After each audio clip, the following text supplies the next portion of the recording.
4 PM news network में दोस्तों आपका स्वागत है। मैं हूं आपके साथ राशिद ज़हीर।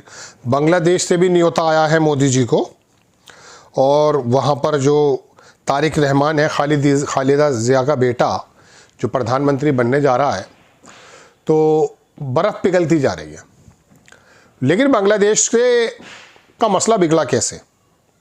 दरअसल आपको मालूम है कि कश्मीर के पहलगाम में जो हमले हुए थे और वहाँ हमारे निहत्थे भारतीयों को गोली मार करके छलनी कर दिया था, दर्जनों परिवार बेयारो मददगार हो गए थे और जिसकी वजह से अमेरिका से युद्ध भी लड़ना पड़ा, पाकिस्तान से युद्ध लड़ना पड़ा।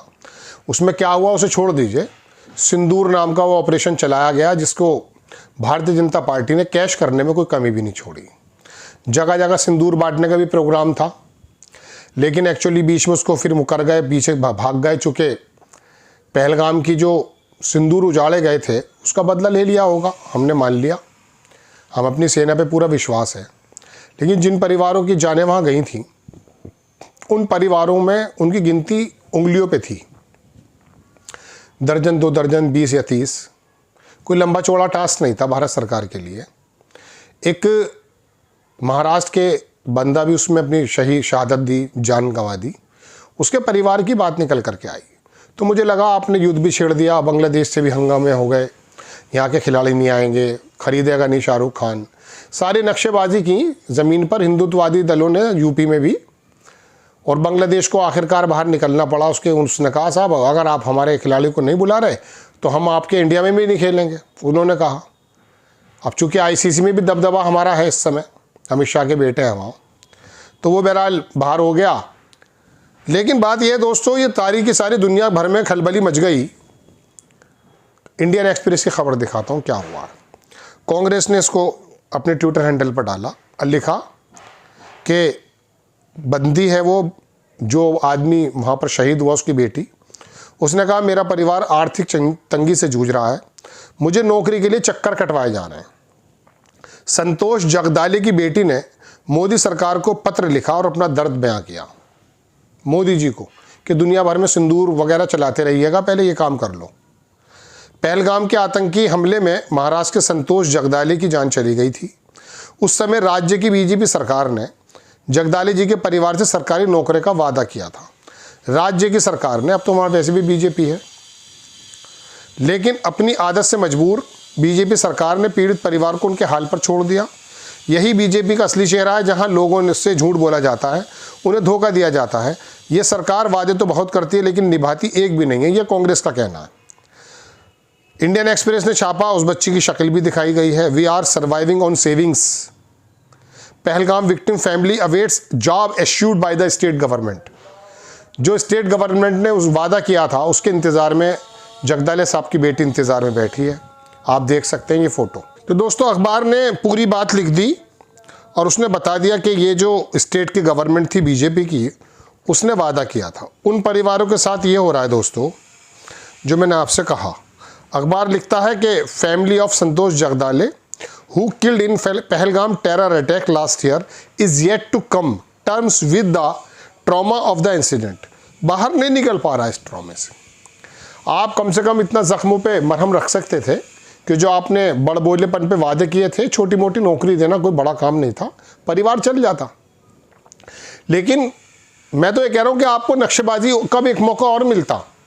आप जब नौकरी का प्रशस्ति पत्र या कोई भी ऐसा पत्र जो आप देते हो नौकरी का, जब दे रहे होते तो आप इसमें भी एक इवेंट कर देते और फिर 84 के दंगे याद दिला देते, राजीव गांधी, इंदिरा गांधी की सरकार याद दिला देते, कहते देखिए साहब हम सेना के साथ, हम लोगों के साथ खड़े हैं। लेकिन चूंकि नौकरियां है नहीं तो शॉर्टेज हो गई होगी।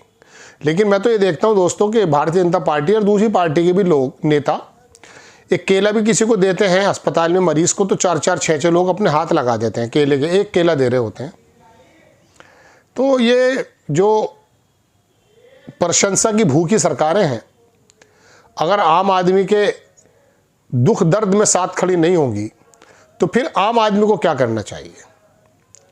ये जो तरह तरह के लोक लुभावन वादे करते हैं सेना के अंदर, आप तो इन लोगों की बात कर रहे हैं, सेना का भी हाल ये हो गया है कि मैंने अब से 1-2 साल पहले जब वो व्यवस्था लेकर आई थी, वो 4 साल की नौकरी वाली, कौन सी थी वो, 6 लाख करोड़ रुपया का दरअसल खर्च जाता है हमारी सेना में। उसमें पेंशन्स भी हैं, नौकरियां भी हैं, जॉब जो सैलरीज हैं ये भी सब हैं, इक्विपमेंट्स खरीदने भी जाने हैं, तमाम चीज़ों का ध्यान है।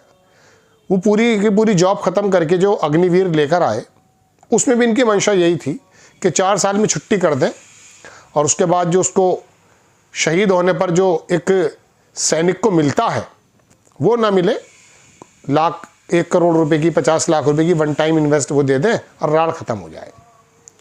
दोस्तों बात यह है कि ये जगदाले का परिवार, इसकी जगह कोई भी हो सकता था, और सरकार की जिम्मेदारी बनती है कि जब आपके इससे व्यवस्था नहीं संभलती और आप नक्शेबाजी करते हैं और लोगों को अपनी जान से हाथ धोना पड़ता है, तो उस सूरत में तो आप कम से कम आकर खड़े हो जाइए। चलिए, ये तो पहलगाम का मसला बताया।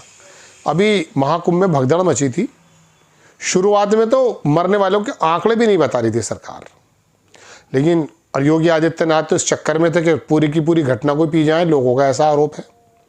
लेकिन वो प्रधानमंत्री ने मामला बिगाड़ दिया था, ट्वीट करके उनको संवेदना व्यक्त कर दी थी उन्होंने, तो फिर मजबूरी में बताना पड़ा।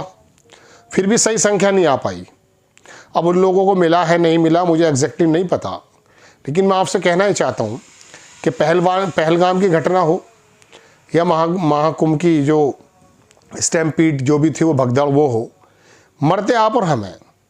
लाल किले का वो भी बम कांड हुआ हो या दूसरी कोई महामारी, आम आदमी मरता है। मालूम है क्यों मरता है? मरना चाहिए हमें, मुझे मरना चाहिए, इसलिए मरना चाहिए क्योंकि जब मैं सरकार के लिए वोट देता हूँ ना, तो मैं अखिलेश यादव की जाति देख लेता हूँ, असदुद्दीन ओवैसी का धर्म देख लेता हूँ, भारतीय जनता पार्टी का हिंदुत्व के चक्कर में आके वोट दे देता हूँ। जब मेरी वोट देने का मैटर ही दरअसल मेरी प्राथमिकता यह है कि मेरी जाति का, मेरे धर्म का या मेरे हिंदुत्व का बंदा चुन करके आ जाए, तो जाहिर सी बात है नफरतें फैलाएगा, उसे कोई भी किसी प्रकार की संवेदना नहीं होगी। जगदाले की मैं एक्चुअली इतनी आपको सुख तकता बड़ी खबर न लगे, जब मैंने देखा इस बच्चे का चेहरा तो मन में एक अजीबोगरीब भावना उभरी कि ये सरकार की व्यवस्था का फेलियर था, समझे। खैर, मैंने आपके सामने खबर रखी कि सरकार उसके आंसू पहुंचने के लिए जो वादा करके आई थी छोटी मोटी नौकरी का, वो भी नहीं कर पाई। यह है इन सरकारों की संवेदनाएं, इनका कहना, करना, कथनी और करनी, ये है वो तमाम चीज़ें। आपको खबरें हमारी अच्छी लगती हैं, आपसे गुजारिश करता हूँ ऑलवेज़ आप चैनल को सब्सक्राइब भी करें, शेयर भी करें। नेक्स्ट टाइम किसी खबर के साथ हाजिर होता हूँ। जय हिंद।